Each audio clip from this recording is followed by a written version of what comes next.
Good evening. As we enjoy the delicacy and elegance of Sir Ludwig van Beethoven's Fifth Symphony in C minor, we welcome you to the podcast. As always, my name is Juan, here with Mark Mm. and Kevin, Bonjour. and we like movies. On this episode, we are reviewing the 2022 film Tar, written and directed by Todd and starring Cate Blanchett, Noemie Merlant, Nina Haas, and Sophie Cower. This was Kevin's pick. Let me give you the IMDb synopsis. So, welcome. Tar is the movie, and here is the synopsis. Having achieved an enviable career few could even dream of, renowned conductor slash composer Lydia Tarr, the first female principal music director of the Berlin Philharmonic, is at the top of her game. As a conductor, Lydia not only orchestrates, she manipulates. As a trailblazer, the passionate virtuoso leads the way in the male-dominated classical music industry. Moreover, Lydia prepares for the release of her memoir while juggling work and family. She is also willing to take up one of her most significant challenges, a live recording of Gustav Mahler's Symphony No. 5. However, forces that even the imperious maestro can't control slowly chip away at Lydia's elaborate facade, revealing the genius's dirty secrets and the insidious, corrosive nature of power. What if life knocks Lydia off her pedestal? Tar was released on October 28th, 2022 by Focus Features and Universal Pictures.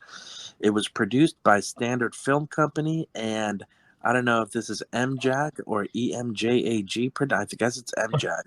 MJAG Productions. It has a runtime of 2 hours and 38 minutes. It had a budget of $35 million and has grossed around $22 million worldwide, at least at the time that I did this research. It sits at a 91% fresh score with critics and a 74% score with the audience. Kevin, this was your selection. Give us your thoughts and tell us why you chose this film. Yeah, I chose this film because I didn't know anything about it except she played a composer, and it was just getting a lot of hype around wartime. And I literally just wanted to see what the performance was, why people were raving about it. And I think the one thing that pushed me to see is I saw one article, one headline that said, "Thank God, the Tar hype will finally end after award season." I was like, well, I just want to see what it's all about. So that's why I picked it. And overall, I thought it was a really great performance by Cate Blanchett, and I thought overall the movie though was a little bit of a letdown. So I can see that the story itself didn't do her performance any favors, and that was my quick thoughts about it. What about you, Mark? Yeah, this was the most pretentious Oscar bait movie in the world. I was severely bored by all of it.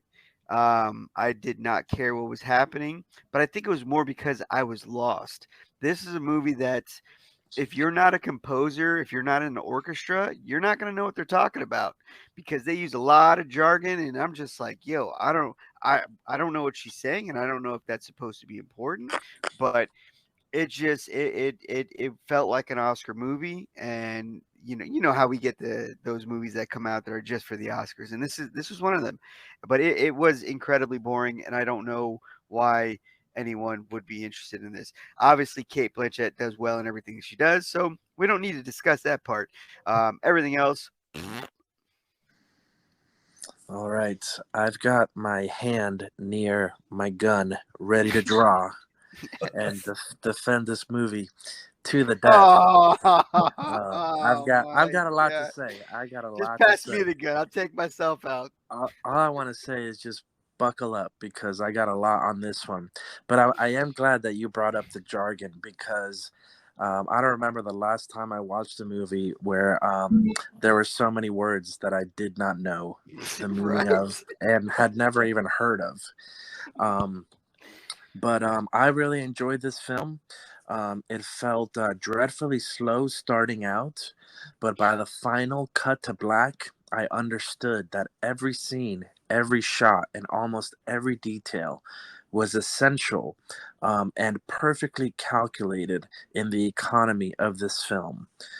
Cate Blanchett gave a triumphant mic drop of a performance in which she played piano, conducted symphonies, spoke several languages, had incredible physicality, acted her balls off, wore the crap out of those pantsuits, and made everyone question if the Oscars got it wrong by awarding Michelle Yeoh instead.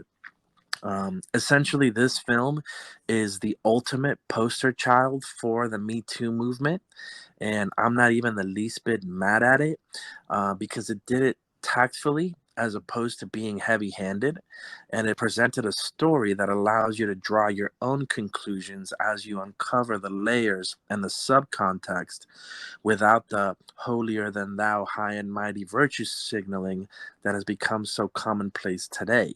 So there's tons to unpack here. And I also, something that I want to shed some light on is that I do feel like this movie is one of the most misunderstood movies that I've seen recently. And so I believe that I have the key that unlocks this enigma, and so I hope that my peers and my podcast mates included, along with everyone who listens to this podcast, will obtain a greater understanding of what's happening in this film and what Todd Field has done in writing this character and writing this story. At least from stuff that I've heard or have read, I don't think I haven't come across anyone um, that has explained it this way. I'm sure there are other people who uncovered it too. I just Yeah. haven't come across it, but but yeah, I think that my keen analytical eye was able to pick up on something here, and that's what I'll say for now. Well, I feel like at this point you got to let us in because I mean, me and Kevin are about to stomp mud all over this movie's couch, bro.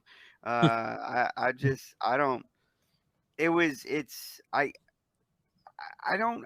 I just there was never a point where I was invested in the movie. I didn't care what was happening. Um, Hmm. I didn't mind.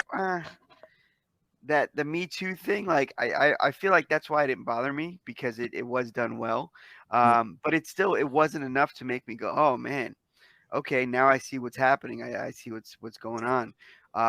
So yeah, man, I think you're gonna have to just jump into it.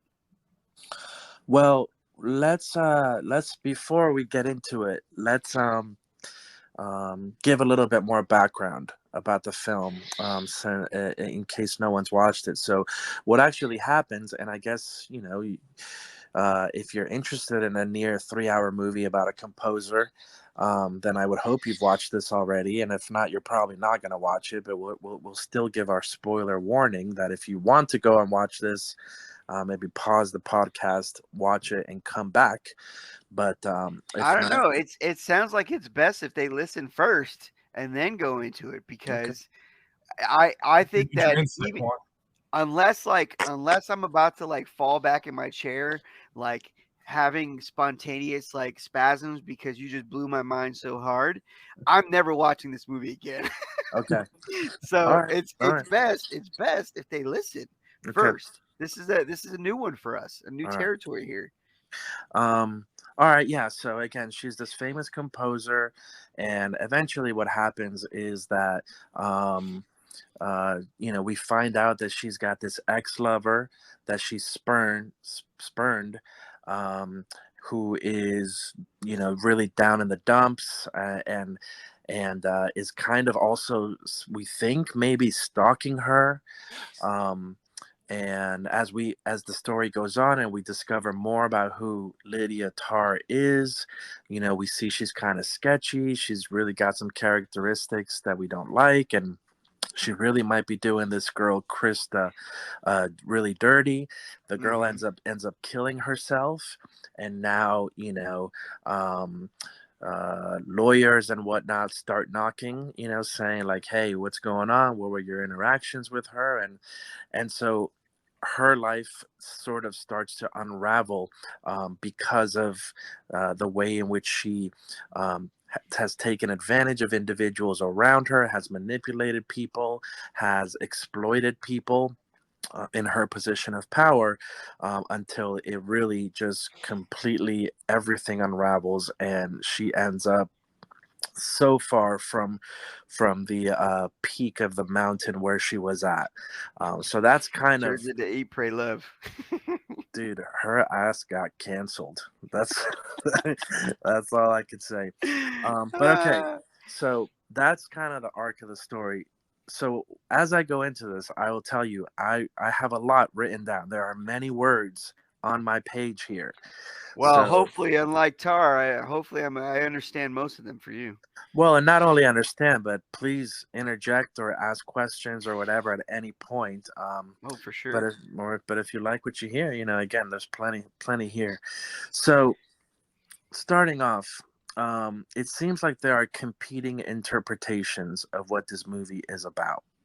Of course, on the surface, the story goes that Lydia Tarr is one of the most famous conductors in the world, conducting the most famous orchestra in the world, which is in Berlin.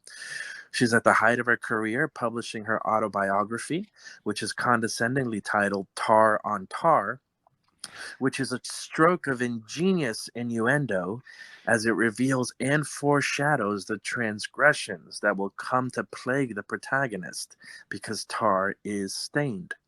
Hmm. And getting to set the record, one of the getting to set to record, excuse me, getting set to record one of the most difficult compositions out there, which we mentioned in the opening. It is then revealed that Lydia has a stalker, a mysterious spurned lover who we never meet, but who she might have been in a throuple form of entanglement, along with her current assistant, Francesca, while being married to Sharon, the ex-lover, question mark, as the film intentionally leaves many mysteries unresolved, ends up killing herself, a fact about which Lydia appears to be cruelly indifferent. But as details emerge, we learn through undeleted emails that Lydia had Krista blacklisted, so she could Hmm. not land a job with any other orchestra. It's then believed that this might be evidence of a pattern with Lydia, who seems to have used her power, prestige, and position to manipulate individuals and circumstances to her advantage and to her appetites. We see her do this with Olga, her new celloist, and Sebastian, the celloist and band assistant that is older and suddenly dispensable. And although there is some nuance, seeing as how Olga clearly is a really good musician and perhaps even the better musician, the vastly more talented celloist, but she's also attractive, and Lydia appears to have more than just making music in mind. Wow. Wow. Oh, they making music, all right. the the story continues to unfold and also weaves in some of Lydia's paranoia, guilt, confusion, and manipulation through some strange and inexplicable happenings: random alarms, free-willed metronomes, a woman screaming in the distance, and a missing newspaper, to name a few. Here's where we really get into it. So to me, the writer director Todd Field gives us many clues about the secret to this movie. And that secret is that the female character of Lydia Tarr is really a stand-in for any powerful male who has and is committing such atrocities, violations, and injustices on the less fortunate around them, Hmm. the Harvey Weinstein types. But really, it's not that she's really a stand-in. It's that I think it's almost like a Shakespearean device, where he was in Shakespeare days, like all the female parts had to be played by males. Yeah. So it was a male playing a female part. In this, Cate Blanchett is playing a male part. Like Yeah. she's a male. Is she's kind of portrayed as a lesbian and like a butch, type of lesbian, Hmm. but it's just a facade. Like she really is just playing a male. Yeah. And I think a lot of people miss that. Again, it's very subtle, and you could argue that Lydia is just a masculine lesbian, but it's much deeper than that. It's demonstrated as she is in a position where she is called maestro, which is a masculine word, but used as a unisex term for a conductor. And she even talks about this at the beginning, right? Which again Hmm. throws you off, but it's a subtle sign. She only wears tailored pantsuits. She never wears a skirt. She never wears a dress. Her hair is only either down or in a ponytail, much how like a man with long hair might wear his, unless he is a um whatchamacallit, wearing it in a bun, like I A can't think. man bun. Yeah, man bun. Yeah. Um, she goes on a Jordan Peterson-esque rant in a classroom against feminism, critical theory, victim mentality, modern sensibilities, belittling and berating her student in a way devoid of empathy or sensitivity, even though her arguments are pretty spot on, by the way. Throughout the movie, right, the director shows us several times that names can have different meanings, right? He plays with Krista Taylor, and she writes out "at risk," using her the letters of her name. Tar Right. on tar, we later see it as rat on rat. Hmm. And then we even find out that Lydia's real name is actually Linda, which is in Spanish is the feminine form of the word pretty. She obviously sleeps with women, is unemotional, and treats women as possessions and objects.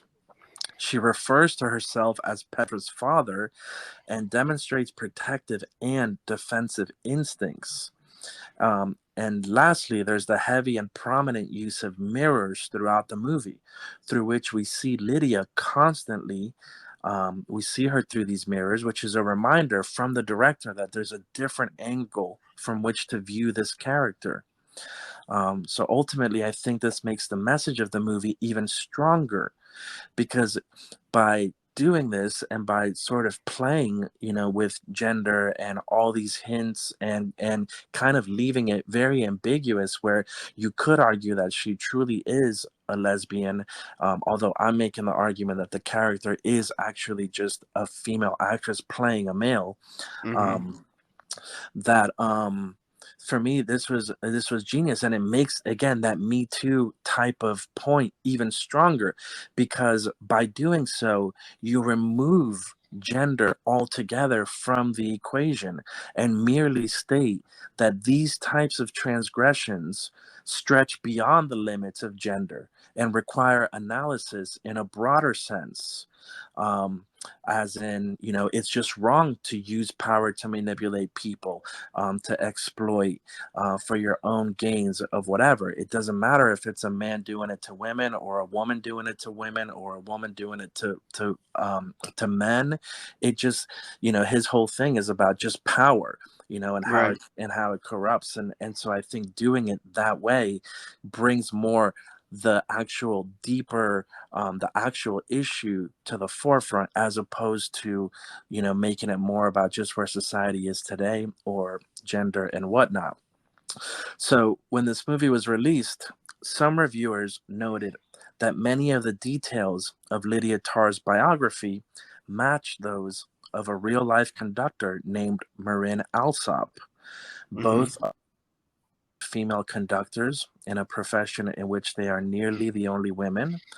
Both are out lesbians, also partnered with another musician. Both were professionally mentored by Leonard Bernstein, although in the case of Tar, who's a fictional character, it's unclear if that's true. Mm-hmm. Tar briefly mentions Alsop in a line of dialogue at the beginning when she's being interviewed by the New Yorker. But this lady, Alsop, she wasn't consulted. And in a January 2023 interview with the London Times, she expressed her strong dislike of the movie, in which she says, quote, "So many superficial aspects of Tar seem to align with my own personal life. But once I saw it, I was no longer concerned. I was offended. I was offended as a woman. I was offended as a conductor. I was offended. I was offended as a lesbian. To have an opportunity to portray a woman in that role and to make her an abuser, for me, that was heartbreaking.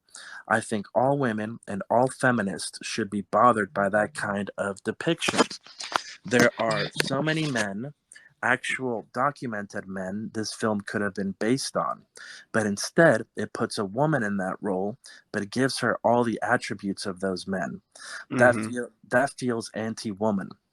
To assume that women will either behave identically to men or become hysterical, crazy, insane is to perpetuate something we've already seen on film so many times before." Close quote. See, this is how I think most people have perceived the movie, or at least a large majority of people. And I think that it's egregiously incorrect. Now, we can look at Todd Field's response, which I think is very interesting. So he was played or read this quote to him Mm-hmm. when him and Cate Blanchett were being interviewed on Fresh Air on NPR.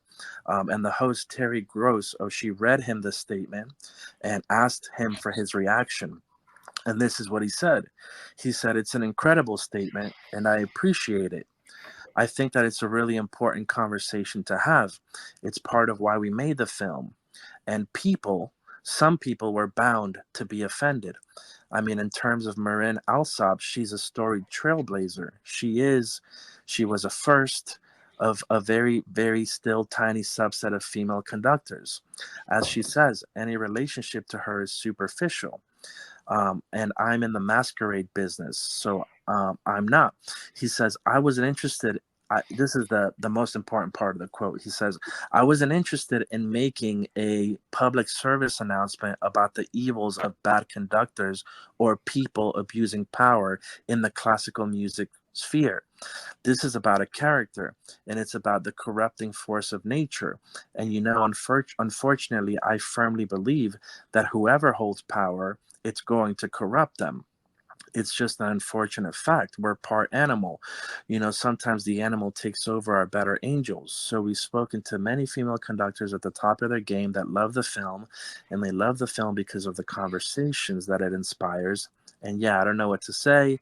I could pick apart what she said, but that's hardly the point, and it's really not my place to do that." Close quote. So again, I could go on further, but yeah, what are your thoughts? Does that make sense? Did I I convey see what that? you're saying. As you were talking and bringing up the female and a male role, I kind of started closing my eyes and rethinking some scenes. And I mean, yeah, I can totally see that, and I can see that possibly being the case. We don't know if that's confirmed or not, unless it was. Or you're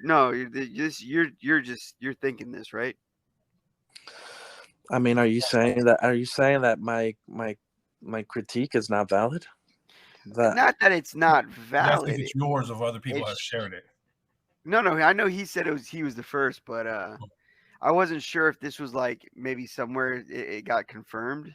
But anyways, no, no, th- I'm not saying it's I just even putting my mind into that in that frame, it's still I don't know, it's still kind of just felt like a lackluster movie. I really think I got torn up on the jargon because just so let me talk about one pivotal scene that made me kind of just go, yeah, I have no yeah, idea what's going on anymore. So towards the end, when she's having her meltdown, and she storms in on Elliot, who's composing, and like pushes him off, and Mm, he falls to the ground. And he's like, "No, you don't understand." So, what was that? Her? She was that the wrong day? Like, was she there on the wrong day, or was she not supposed to be there yet? Like, I didn't understand that. What when he said, "No, you don't understand," and that was it, and then he went back to his seat. Um, so was he taking over for her? Was she there on the wrong day? Was she? And it sounded like she was doing drugs in the bathroom, or was she just gathering herself 8 Mile style? I don't know. Um, but it was just confusing, that whole scene. And then at the end, when what's the guy with the long hair?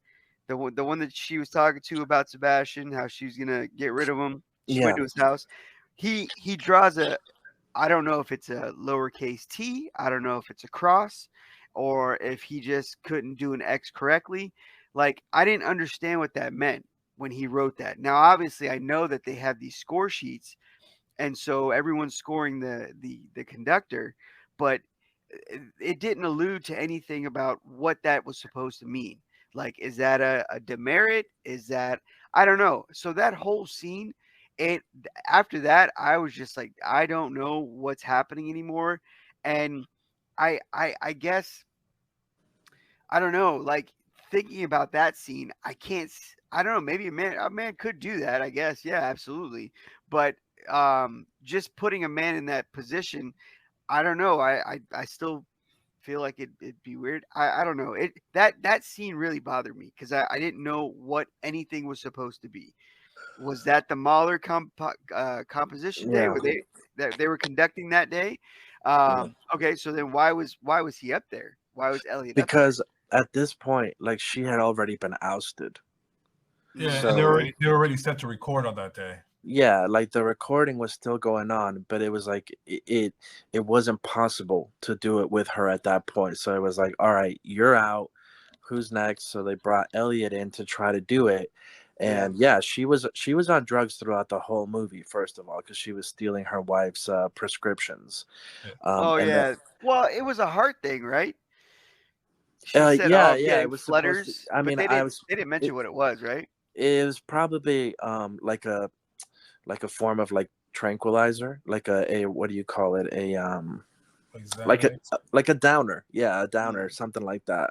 There's a Lexapro, bro. That's what they use for anxiety. But that's right, not really. It's not that, like, Lexapro isn't that big of a deal, you know. So yeah, if she stole her prescription, that's all she was taking. Yeah, I can see that. Um, but they only showed that once in that scene where her wife said, "Oh, I can't find my medication, and I'm having those flutters again." And she went around the corner, pulled it out, and gave it to her. But that was it. Like that, like we don't see her doing that again until the bathroom. But again, it's not shown. yeah. It's just you're just supposed to perceive. Well, is that what's happening? Um, I So mean, it sounded like she did a line of coke, but I don't know. I yeah, don't. I don't know. I heard the, you yeah, know. But again, I wasn't sure if she was trying to psych herself up like Eminem. I don't know. yeah, and I think that was part of that was definitely deliberate, because they show her dressed nice and yeah, like she's psyching herself up, which Yeah. you would do if you were about to play one of the hardest symphonies and record it and like your whole career depended on it. And they did that throughout the whole movie. Like that's Oh, in what the was so, beginning, before the yeah, interview. it was so brilliant about it. It's like there was always a different angle, and he was always switching it up and leading you to think one thing, but it was really another. So yeah, it kind of actually reminded me of Whiplash, if you've seen Whiplash, Hmm. where like he Oh yeah. shows up at the end and he just crashes the party, storms in, and just plays that solo, and Yeah. like steals the show. Like it was similar in like that's what she was trying to do. She's like, I don't care. I'm going up there. I'm playing this. I'm in my tuxedo. Um, and it shows you like her mindset. Like she still thinks she's untouchable. Like I could just step it. Like, or she was just so delirious and out of it at that point Yeah. that reality really wasn't registering. And so it was yeah, I mean, like her breaking point at that instant in that instance. like when I saw that scene, I thought it was more like a jealous lover because she's like, you're not gonna get famous on my thing because they were playing her composition of it, and I think that's why she's like, you're not. And then he's like, you don't understand. I think he wasn't trying to get credit for it, but he was trying to perform it so hey, people could see what she did. But to her, it was just like you're playing my music, my composition, and you're just trying to make a name for yourself off of me. And she just had all this like anger, and it was like blinding, almost like jealousy. Yeah, all right, fair enough. Or you could also look at it from the angle of like, again, just that statement. I don't really remember that line, but yeah, if he said you don't understand. Yeah, when she kicked him or punched him, whatever, he was like, "No, you don't understand." And she just got back up and gathered herself, and then it went to him, like, slinking between the other members and getting back to his seat. His hair like was covering his face. So, but yeah, I remember that when he said, "You don't understand," and I said, "You're right, I don't understand. What? Tell me, what am I supposed to understand?" And then I'm telling you, when he drew that, when he picked up the pencil and wrote that T or square or not square, cross or whatever it was supposed to be, I just kind of chuckled, said, "Man, I got to go and become a composer so I can learn everything that's happening in this movie and better understand it." Because there's just, and I guess maybe that's the point of it. We're only supposed to focus on the abuse side of it. Like, this is a person in power, and I don't think Krista was stalking. I think it was just like, oh no, she wanted more, and she's like, no, I'm done, and then excommunicated her and blacklisted her, which caused her to commit suicide because nobody wanted to work with her. So yeah, I felt lost, and I shouldn't have focused on the composer side of it, and I should have just focused on that. I did enjoy that first scene where she was at the college doing that class, and I really feel like that's how it is in schools now. And that kid was like, "I'm a BIPOC, blah blah blah blah blah," and he started listing off all these things that he is, and I got wide eyed, like, man, am I supposed to remember all that? Like, if this guy was in my class and if I say something, all of a sudden now he's offended because I don't remember. Like, that's a lot. It was a lot. Everything he mentioned, and I remember the BIPOC was the person of color thing. And I'm like, we're trying to break down these walls, but then you're reminding me that you're a person of color. Well, okay, but do you want me to see in color? Do you not want me to see in color? So that whole BIPOC thing, it was kind of funny to me. But I really did enjoy the way that guy was acting. I have never seen someone portray a nervous tick with the leg shaking like anyone else, because I was just like, dude, I feel like that's real right there. Like, the way he was doing it, it was perfect. So like I felt that he was upset and he was being offended at the time, but like, he created great tension in that scene. Huh? He created great tension with just the way he was acting and responding. Right. And so yeah, I really enjoyed that. And then when she put his hand on him, I was like, uh-oh. But I kind of find it funny that people were recording from the moment she walked in. Like, who does that? They had 15 different angles of the whole interaction. Yeah. But like, starting from the beginning, like, who's recording that much? Well, I think some of that was Francesca. Oh, trying to get back at her? Well, no, because this was in the beginning. So she wasn't trying to get back at her yet. But just trying to record for her. Yeah, like, because you remember the opening. Portfolio? Yeah, like the opening shot is Francesca, which, bro, I didn't even know you could do this in 2023. Man, what a time to be alive. But that you could FaceTime and chat through that video. Do you remember what I'm talking about? Yeah. Dude, I that blew me away. I was like, what? So that was Francesca then. That had the phone on her? In which scene? In the beginning, where yeah. That was Francesca talking to Krista. Oh, was it? Yeah. She said S was with him, not me. So yeah. And I didn't know what that meant.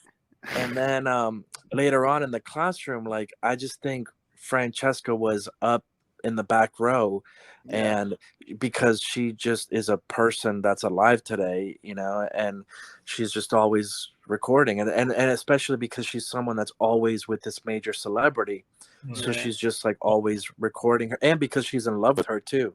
Yeah. That would have just So been one angle. There was like 3 angles from the Yeah. seat. I was Well, laughing. I and was like, one, damn, boy, one they from the had cameras stage. all set up in here. Yeah, there was one yeah, from the no, stage. I mean, looking at her. yeah, like they work together or whatever to like piece that Yeah. and edit that. She was trying to get some footage for a Netflix documentary about her life. I will say when she was doing her response to that guy, to the BIPOC guy, I Yeah. remember thinking like, I don't see how they got this movie made the way she was talking to him in Hollywood. And I remember thinking it's a stroke of genius that they made her a female lesbian, so Yeah. she could actually say that remark. Because if that was a white cis male, or whatever, like that was not getting made. And then, That's maybe that's why they casted a woman, because they're like, right. yo, with everything you got here, this is loaded, bro. We can't put it. We can't have a Kevin Spacey up there. That ain't Yeah, gonna work. you can say whatever you want because she is not only is she a woman, she's a lesbian, and Right, and which again is just genius. It's like brilliant, and there's another clue even that's not even in the movie. It's a production thing, but like he wrote this part for Cate Blanchett. Hmm. So, he knew what he wanted and what he was trying to do. And he said, who's an actress that could pull this off? And it's freaking Cate Blanchett. I mean, I was trying to think what other actresses today could really like pull that off. And there's really not that many, and again, it's even so subtle and like so nuanced that most people didn't even pick up on it, and I feel like they left so many breadcrumbs, and even still, like you could argue, and that's what's so interesting about it. So if you look at again that story arc with the celloist, right, with the Russian, Hmm. who was so funny when she was eating that food, like the things she was saying and the way she was eating it, but like on the one hand you're like, oh, of course, like she's beautiful, so Tar is just like hitting on her and wanting to elevate her, to maybe sleep with her, but then it's like she's also really freaking good, so Hmm. it's also the best decision for the orchestra, Right. so it, for me, like it kept me kind of on the fence, going back and forth, like, okay,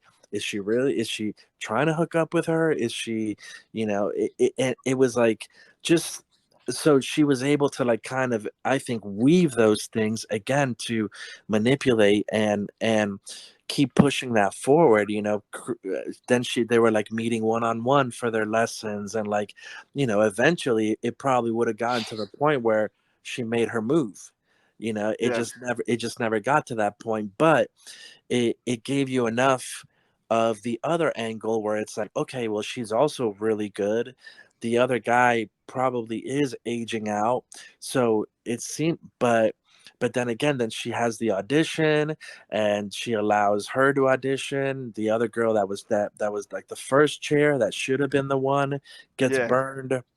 That's how the It's power came into play, though. right. Like, instead of doing things the right way and just giving it to first chair, which is how it works, they made that very clear. She's like, yeah, you know what? Let's do some auditions, and the girl was just like taken back by like, how, that's not how it works, And Yeah. that's a case of her using her power to get what she wants. Because Yeah. at that point now she knows that not only is she good looking, but she really good with her fingers too. Yeah. So. Yeah. Rosie And O'Donnell, that's who could play this part as well. It just dawned on me. I can imagine it. Sorry. Continue. Oh, um I'm not joking. I'm being serious as a heart attack. no, I thought like maybe Meryl Streep, might be, but I can't Meryl, take her as a lesbian though. she's, yeah, exactly, like it still wouldn't have been, like Kate Blanchett was just perfect, and I think she also just perfectly again understood what Todd Field was trying to achieve, through Yeah. the character. And telling you, man, if you go back and watch it, it's like Not happening. it plays out perfectly. Even in the scene, there's a scene where like the celloist plays with the band the first time, Hmm. and Tar's conducting, And it's even just like certain looks that she gives her, like a smirk. Oh yeah, That she was flirting. yeah, and it's just like I mean, of course, women and lesbians and whoever like flirts too, but again, it's all those details combined, um, that I think in my mind at least solidify my argument for what this movie does. Yeah, no, fair enough, fair enough. The so the scene that she drops Olga off at her place, and she left the toy in the car, and she gets out and is trying to find her in this rundown building, and she's hearing the thing, she's hearing the dog, she gets spooked and she falls and she hits her head. I don't understand why she wouldn't just tell Olga the truth when Olga asked her, like, where did you hurt yourself? Like, I don't understand why she still felt the need to lie because all she was doing was trying to return a toy back to this girl. But I think she, again, this I don't know. This is mere speculation, but Olga had told her that she was staying with a friend, Mm-hmm. which I think it shows like that was a lie because she's really living in that she's homeless Right. and she's living in that broken down building or Bro, whatever. that place was hit by a bomb, bro. I don't know Yeah. how Yeah. was living there. So I think that was her maybe like not wanting to humiliate her or not wanting her to know like, look, I know you're lying and like you're actually homeless, and so not wanting to like kind of put her out like that. So kind of Yeah, like all right. saved her some of the humiliation, of Yeah. being like, well, I actually followed you into that concrete mess, to see where you're living. Because obviously she was embarrassed about it if she was lying about it. Yeah. Yeah, that's true. Did she invite her up? She didn't invite her up, right? No, I don't Nope. think, no, she didn't Right, invite okay. her up. All No. right, yeah, that's what I thought. Yeah, I thought that was such a strange choice. Like obviously you're gonna lie to your wife, you're gonna lie to, the public. But when it was just her and Olga, I thought she was gonna like but maybe that's the whole point. She didn't really care that much about her to let her know what she was trying to do because she was just doing things that as a man, doing things that would get you into them pants. Yeah. Yeah. So return oh well, since I'm here and I've returned your toy, I would like a reward. Yeah. But I But didn't not in this hot mess of a place. because I didn't get that home either because you're saying like maybe she's homeless, but her uncle was some big time conductor also, and she came from a family of money, and What? she never looked dirty. That Her that could instrument be a looked lie. well, We don't know. no, but her instrument looked well kept, even when she got Well, Yeah. to meet with her. she's Russian. I mean, so Well, enough and said. and no, I mean now she's in Germany. So you know how, and she's young. So if she's again a starving artist, she's like, all right, well, I got my instrument and I got two pairs of jeans and whatever, and I'm just gonna And a go can and of baked beans. yeah, and like live on the street and try to, if I get into this orchestra, then I'm set. Because Yeah. remember she like got fame, or not famous, but she got like sort of some recognition just because she had um put a video up on someone recorded her playing her cello, Yeah. and knocked everybody's socks off. So yeah, who knows? I mean, she could have been lying about her uncle or whoever, and all those What details. if what if she didn't want Tar to know where she really lives, so she wanted her to drop her That off is possible. somewhere? That then she'd be a very smart woman. Yeah. Yep. And she's like, you know what? I don't trust this lady just yet. Yeah. So hey, yeah, that block over there with all the rundown buildings, that's where I live. Well, that would lead to credence to Juan's theory because if a woman was being dropped off by a guy, it's like, yeah, drop me off at this building, and then you walk a block home. Yeah, especially if Yeah. you feel like they're talking to you for one thing and one thing only. Even though Yeah. she must have been hauling butt with that cello though, because there's nowhere to be found. Yeah, for real. She threw it on her back and ran. But or she could have also lied because maybe she just didn't want it to get back to Sharon. Yeah. So like if Olga knows, then or she could become embittered if she doesn't get a part, or she could hold that over her head. So it's like it's just easier to lie to everyone. Yeah. you know. Yeah, that makes sense. Tar probably didn't want to. She didn't want to give her any leverage. Right, exactly. Can't blackmail me. I'm only blackmail you. Yeah. Um. Which So is let what me those guys normally do. Like they make sure that their hands are right. clean. So let me close my thought out with this. Um. That in actuality, the era of Me Too, which were I guess kind of in the post Me Too era, I heard. All right. Um. But it gave him a brilliant setting and background. But the movie, again, because what he's actually arguing and wanting to display is just a film and a story and a character that displays the fractured human condition, and really it's about this society that we are in and that we've created, right, with skewed morals and values that actually provide the ecosystem where abusive creatures like tar are created. And they can be men, they can be women, because we've elevated fame and celebrity to the level of some among us being given the status of like lowercase g gods, who eventually think that they could and should act this way because they're untouchable, right? When you got Mhm. Epstein and you got Weinstein, um, and it's easy for us to point a finger and blame them. But the truth is that, first and foremost, power corrupts all.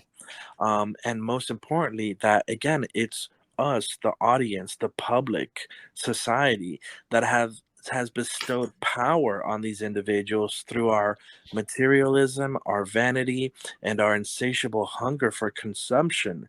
And so ultimately, every story that we as humans tell, a couple interesting books, or one interesting book, and I have another one that I haven't read, but it's a book that argues that every film or every story, um, it can't help but reflect the biblical arc of fall, creation, redemption, and restoration.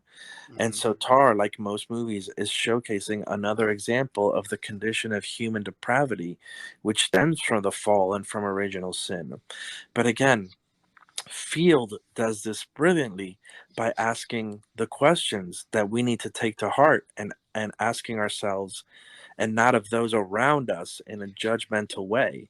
Because as Lydia says in one of the, along with that jargon, like you said, Mark, and those words that we didn't know or understand, Yeah. there were a lot of really amazing lines in this film, including this one where it says that it is always the question that involves the listener.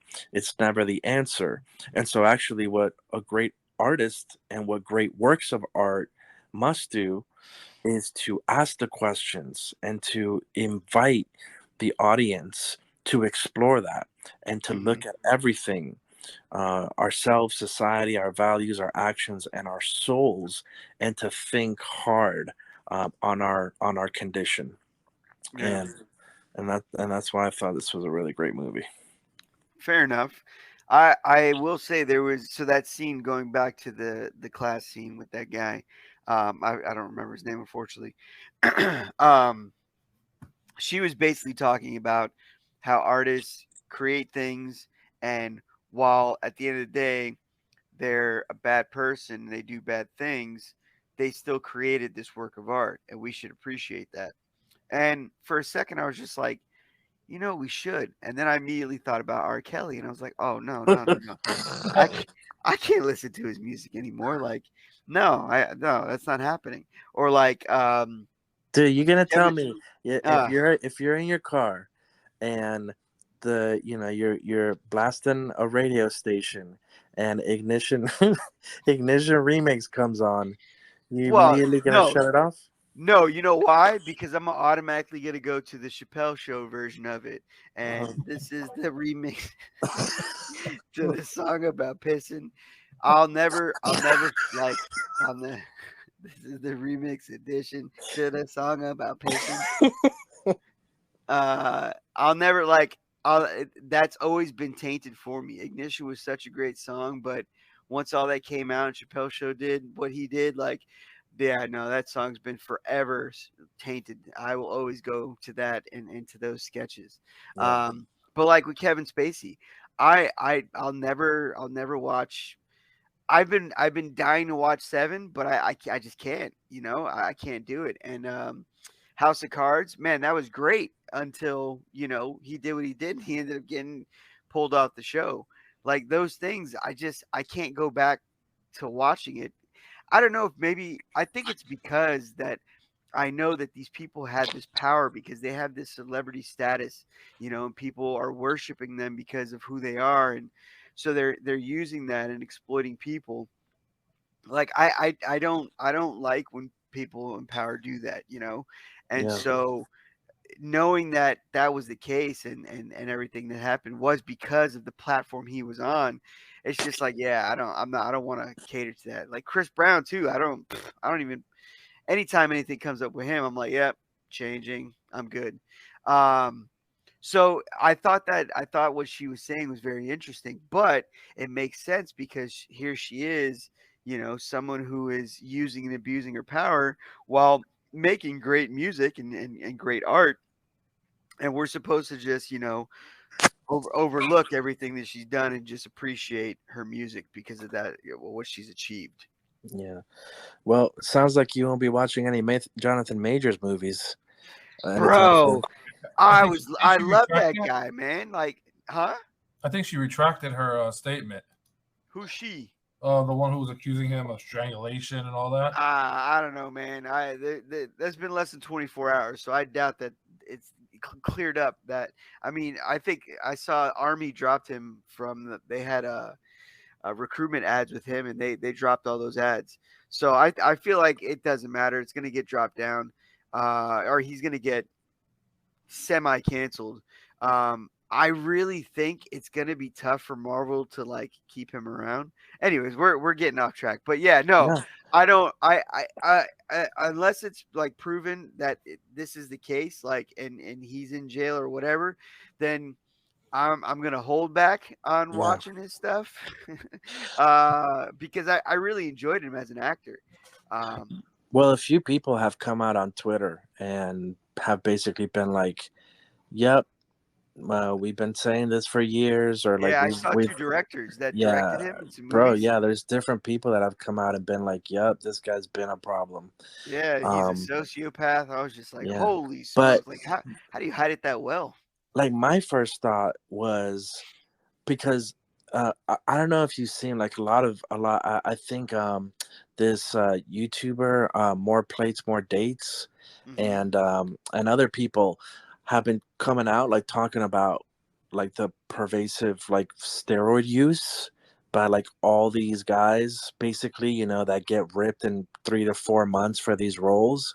Yeah, So my first thought was like, if I mean, it doesn't surprise me because this guy's probably on steroids, especially if you look at how he looks in normal life compared to how he looked in Rocky 3. I mean, in Creed. Creed 3, yeah. like that dude is definitely on steroids.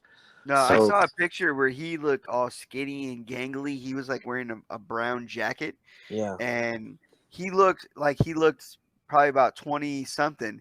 And then seeing him in Creed, I was like, yeah, holy smokes, that yeah, that dude. So I'm not surprised. I mean, but yeah, that's what Hollywood requires of these people. So I understand that they're doing what they're doing just so they Oh, can do their job and get paid.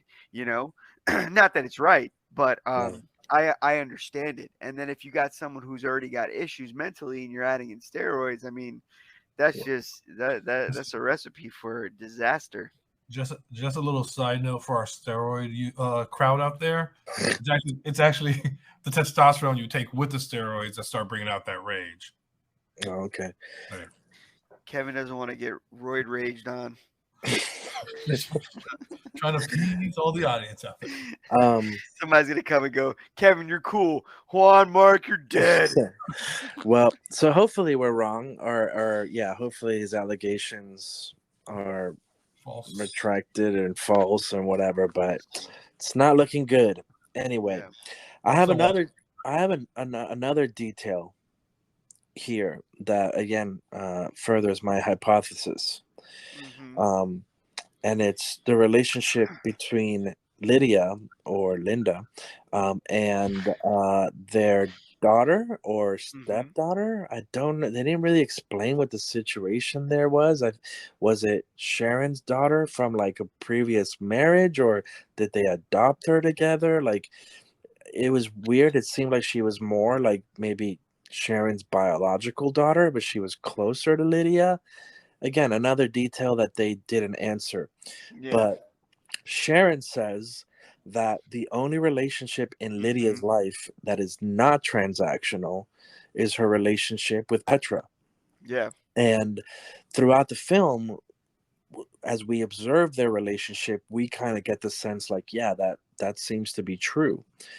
And yet we see that um Petra or Lydia uh, so again, I have to imagine that even if she was, or even if we just take it on the surface, like she's just a a a lesbian. I don't know if butch is the proper word or manly or whatever, but she's definitely like the man in that relationship. Mm-hmm. Um, but I would have to imagine that even as a woman, like you still have and I think that's what they were trying to show, like some form of a maternal instinct that Mm-hmm. she would have, right? Or some form of a sense of a maternal affection for her, which again they show us at times, but then in the way that she easily leaves Petra and everyone else behind, right? After she's canceled. Whoa, no, no, no. You don't remember when she went to the school to Yeah, pick her up? she went to pick her up and Sharon wouldn't let her. Yeah, and she's like, But no, please don't do this. I don't think she gave up Petra easily. I guess my question is, would a mother give up at all? Yeah. I mean, Well, a father, well, okay, well, I'll let you go ahead. I can't. But all I Um, can say is, well, right, there's Point exceptions taken, to Kevin. Point everything. taken. No, But I know. anyway, I guess just the fact that she that displays more a higher sense of self-preservation and survival, by again restarting her career in the Philippines, playing an anime score for a bunch of cosplayers at the end of the movie, then like being like, like that, like if it was Sharon, it feels like Sharon would have been like, no, like I'm wherever my daughter's gonna be. Yeah. Like fathers are more the ones that are like, all right, I gotta bolt and do whatever I need to do. Yeah. um speaking from personal experience. I think it's so funny that her rock bottom was playing at an anime concert. I was gonna say, that's when it felt like a Hollywood movie because, oh, look, you're performing for these type of people. That means you're fun. I was like, Well, it wasn't. They're on their cosplay. I don't Man, it's think it was beautiful. a um a dig at the cosplayers. I think it was No, just no, no, no, the no. contrast of not only was it cosplayers, it was like in the freaking Philippines. Yeah.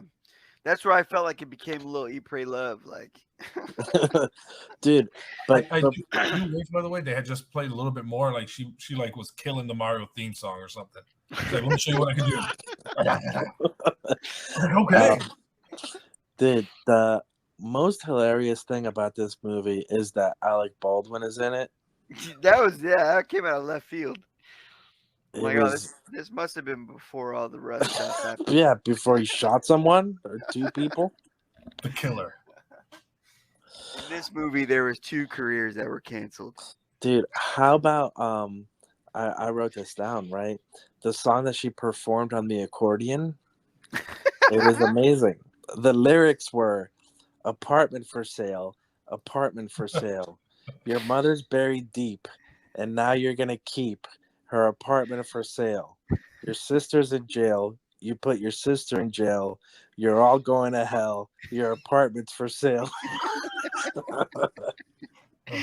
I think I was more impressed that the accordion, it looked like that was her first instrument. and that's what she. Because I saw so many pictures of her with that accordion, so I feel like they were trying to tell us that that's how she started. But can Oh you yeah, imagine this composer and she's running around with the. I thought that was so funny, but yeah, no, that was a good song. I did enjoy that one. Ah man. I don't have like a incredible sound system. I have a sound bar with a what's the bass one called?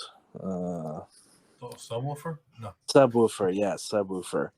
But even still, it was the sound on this movie I thought was really really good. At least through my little setup here, sounded great. Well, like what? Like because they didn't really play too much music.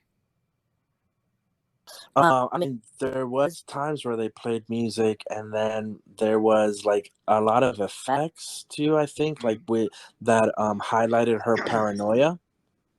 Okay. That kind of stood out quite a bit. I might have missed a couple of those because I can't play movies too loud when I Mm-hmm. watch them. That's the beauty of being in an apartment. So I could have missed that, but I was hoping for more like more more scenes with the orchestra, you know, and them playing and us seeing how she is as a composer. Um, I did think she had some pretty funny movements, you know, and that I Yeah. was like, is this how really composers are? Like I guess I don't go to enough live shows, but I mean, it looks like she had Tourette's up there, you know, the way she was those nervous ticks. Yeah. Yeah. Well, ultimately, for me, I feel like again, this movie should be studied by filmmakers,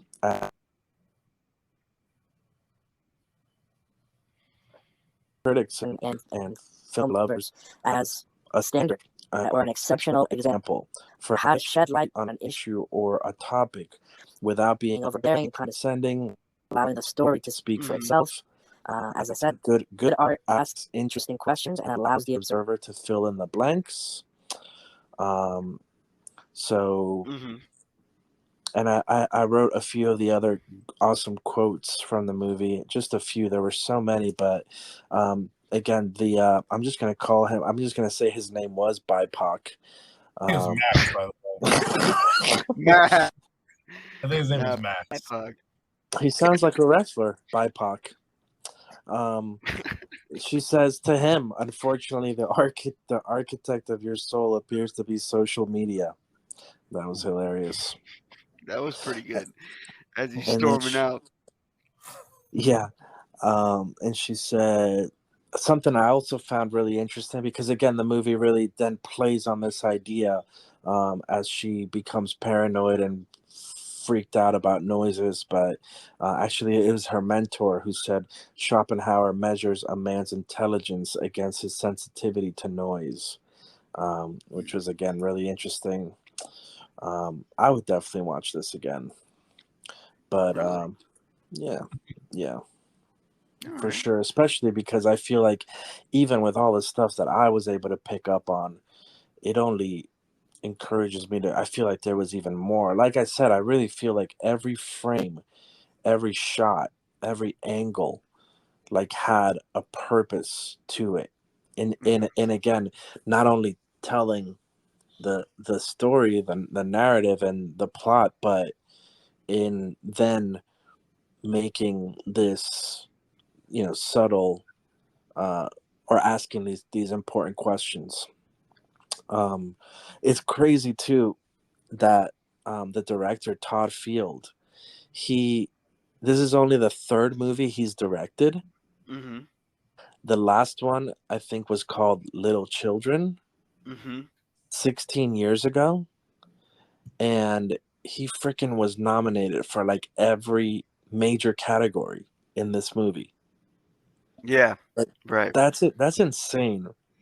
Like, first of all, just to say on your third movie, I mean, I guess Damien Chazelle, like on one of his first, he was nominated for in Whiplash, but to have them that far, that spaced that far spaced apart, and to have written it and directed it, and then be nominated for like almost every major category, and then he says he might not direct another one.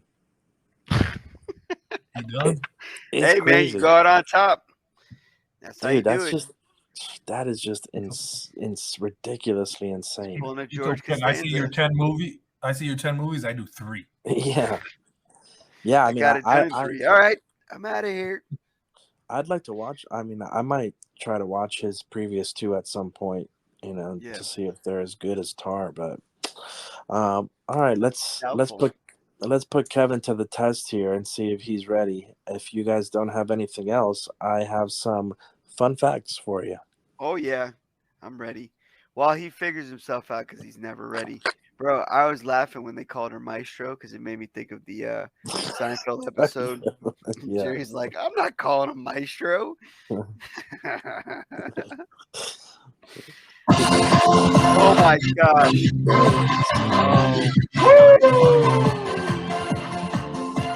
I had like 3 drops of pee come out. That was so loud. Okay. I can't hear anything anymore. I got a few for you. You and probably everyone else listening. Fun fact of one, by the way. But thank you for the intro music, Kevin. Fun fact number 1.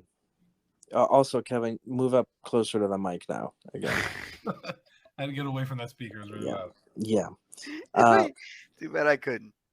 The screams that Lydia hears when jogging in the woods are the audio of Heather Donahue from the climax of the Blair Witch Project, 1999. All right. Oh, wow. So was there nothing happening in the woods? Sorry, I don't mean to go back to the movie, but there was nothing happening in the woods. She was just hearing things, right? Or was there someone dying in the woods? I don't think there was anything happening in the woods. Mm. It was either in her head, and also something was going on, with the neighbor. But I think it was in her head from all the stuff that she was carrying. Like knowing what she did to, I forgot what her name was now, the one who committed suicide. Krista, yeah. All that, like nobody else knew, but she had it in the back of her head. So I think the screaming was just showing that she had all this hidden stuff that she was afraid of. Fair enough. Continue. Sorry. Well, and I mean, let's give some love to Francesca too, because ultimately Francesca is the one that got the ball rolling.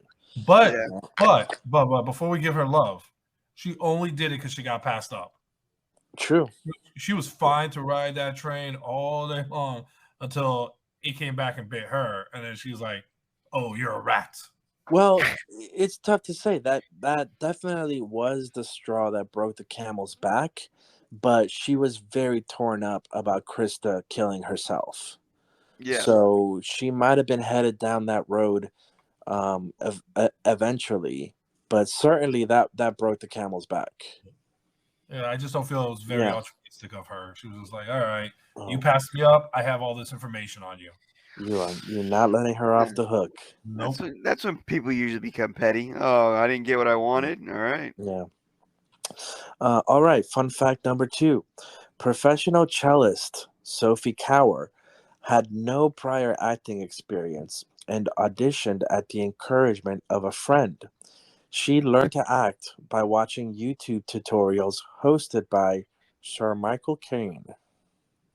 Ah, that's a good one to follow. Mm-hmm. That explains why her IMDb picture is her with a cello.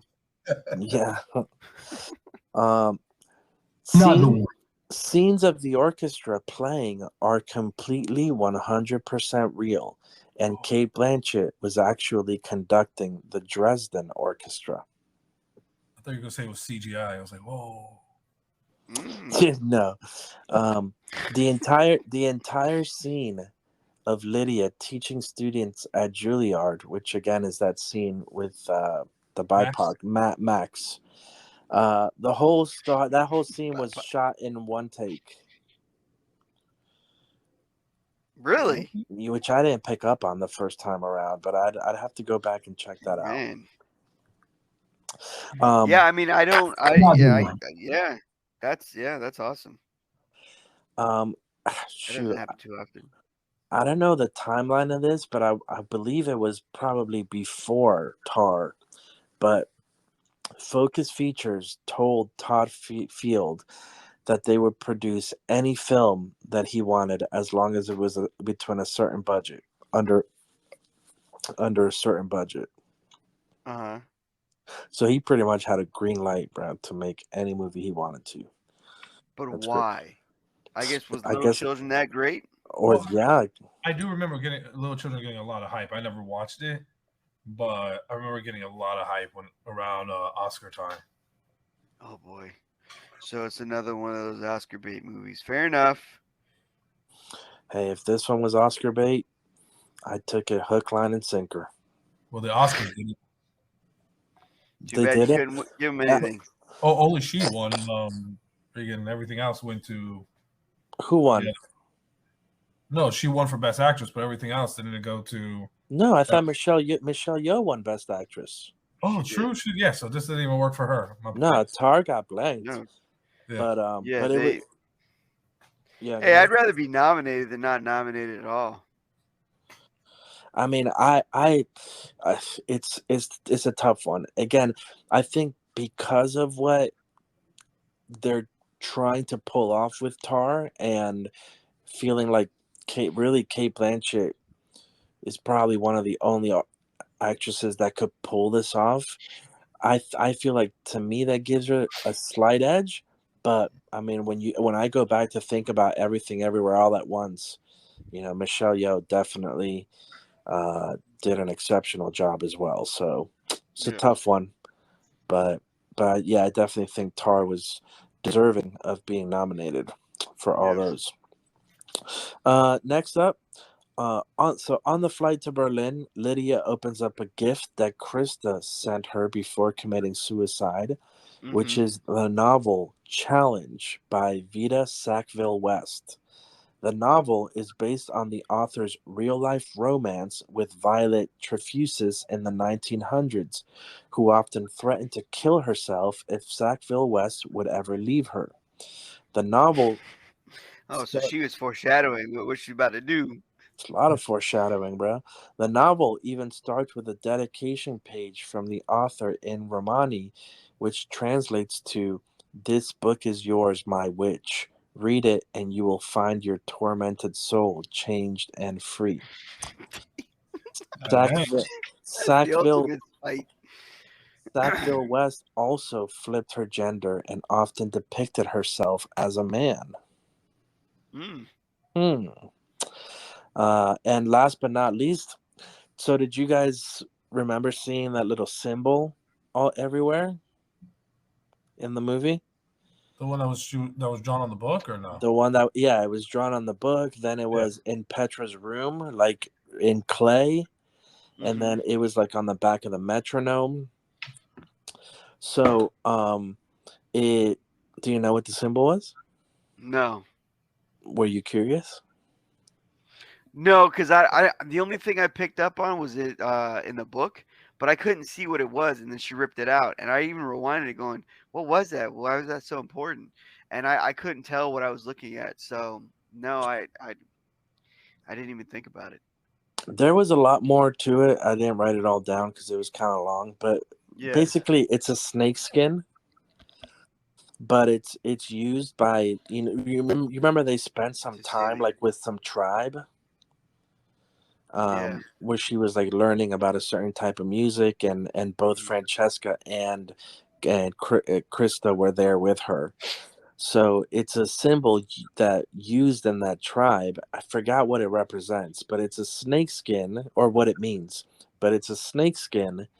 And I don't know if you remember, she has this dream at one point where she's on a bed in the middle of like a lake. Oh, yeah. And in that scene, there's a snake crawling toward her in the water. So it kind of, has something to do with like her ghosts, kind of haunting. All right, very interesting. And those are fun facts. Those are very good, sir. Thank you. Very good. I appreciate that. Now we can move on to the ranking portion of our episode. As a reminder to our audience, we do a 1 to 5 scale of Little Jerry's, with 5 being a movie we absolutely love and must see recommendation, or a 1 being, obviously the opposite of that. Yeah. So, Kevin, this was your pick. Why don't you start us off? All right. Miss Blanchett does a great performance. I was not enamored with the story as much as Juan was. I thought it was okay. I feel like I could have used a little bit more from it. They left some stuff unanswered. For me, I think people should watch it for her performance. I think it's an okay story. I give it a 3. A 3. Yeah, don't be all so right. eager to be offended was the quote I liked, by the way, from the movie. What was it? Don't be so eager to be offended.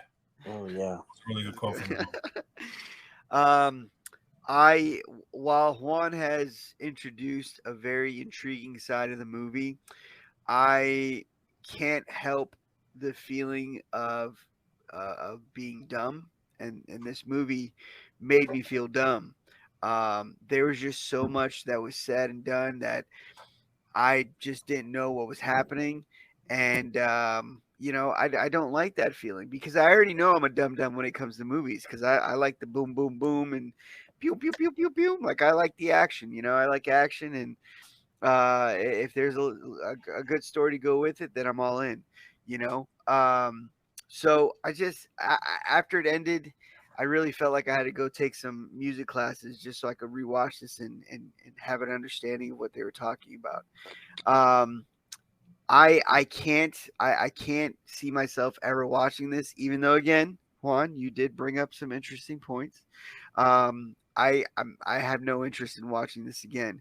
With Cate Blanchett's performance, though, I think that's what keeps me from going less than 3. Do you just curious, like, do you find Cate Blanchett to be attractive? Oh, 100%. Oh yeah, 100%, huh? You know what? I fell in love with her. Lord of Oh, the that's Rings. definitely. Oh, okay. I thought you were Yeah. gonna say. Wait, I thought it was gonna be Thor. No. Lord of the Rings. When she got mad and she got like and yelled at Frodo, She's so bro, scary in that. spear boner. I got the tingling. That was it. Anything she was in, I said, I would watch. Wow, that was scary. That I remember when I saw that in theaters, it freaked me out. I was like, It came out of nowhere. yeah. Oh, I went 6 to 12. I was like, am I supposed to feel this scared? Like, was it just me? It was scary. She one of my favorite roles of her is she's in The Life Aquatic with Steve Zissou. Yeah. I like her in that a lot. And also as that little monkey in Pinocchio. I'll never forget that. Seeing her name. I'm like, he didn't say anything. He just made sounds.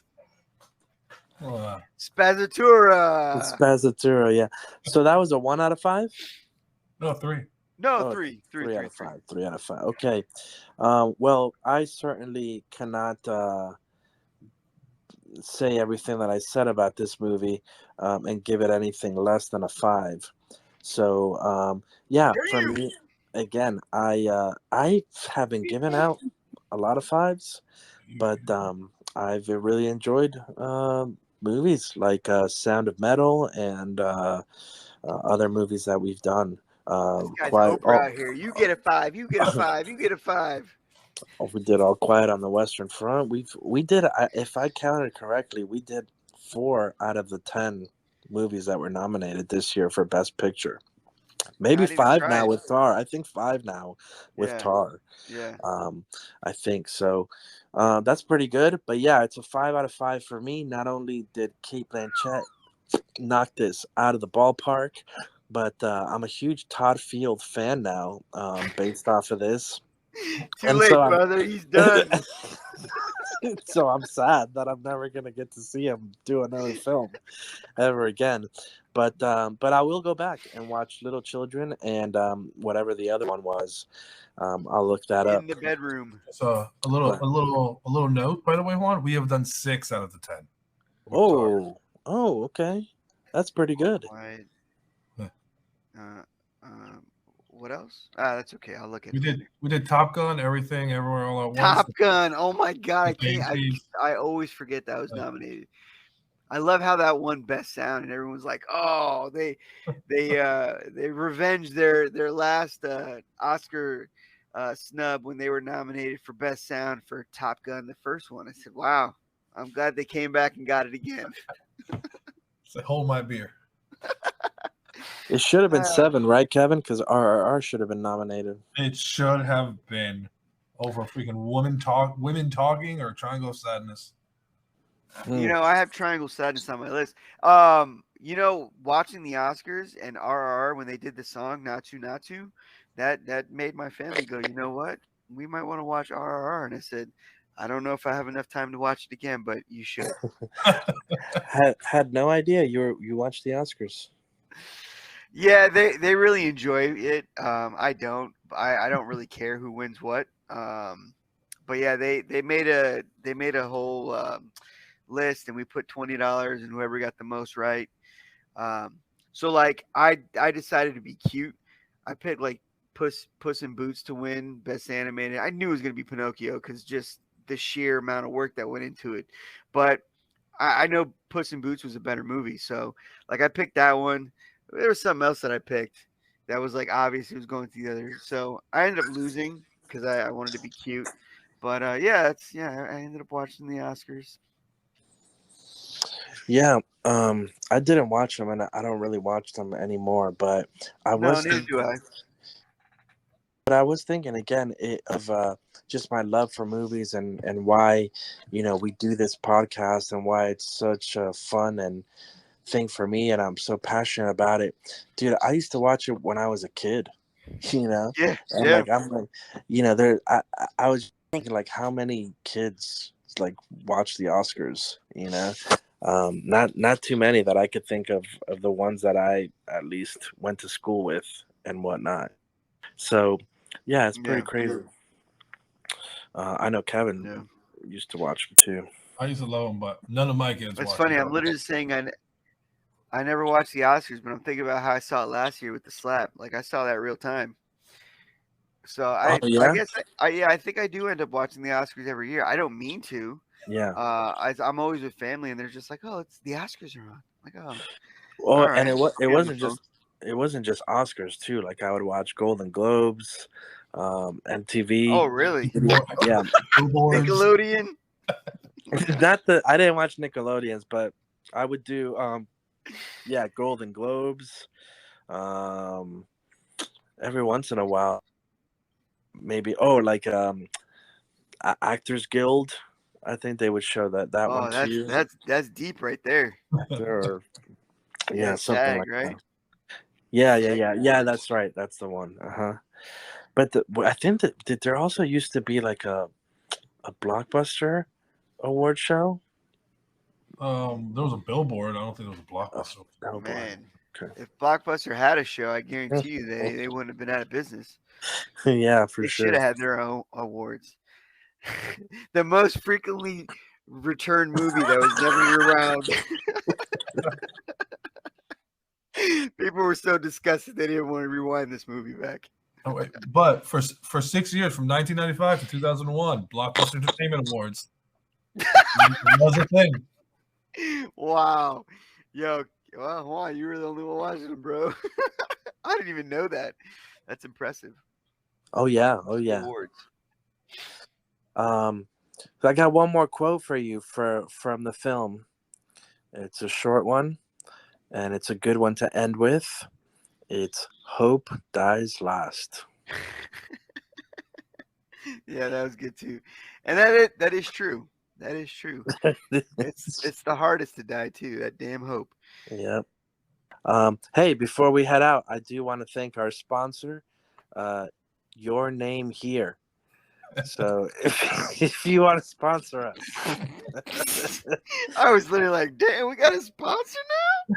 if you want to sponsor us, that's what it would sound like. Fill in the blank, and I you think know they prefer it at the beginning. I'll do it at the beginning too. We'll do it at the beginning, middle, and end. And what? Exactly. I will sell your product so hard, Horde. or your service, or whatever the case may be. Anything. Horde. All right, gentlemen. It's been a pleasure. So just to recap, that was Juan with a 5 out of 5, Kevin with a 3 out of 5, and Mark with a 3 out of 5. We are out of here. We will be back with another episode very soon. Anything you guys want to say? Later, haters. Love you. Bye.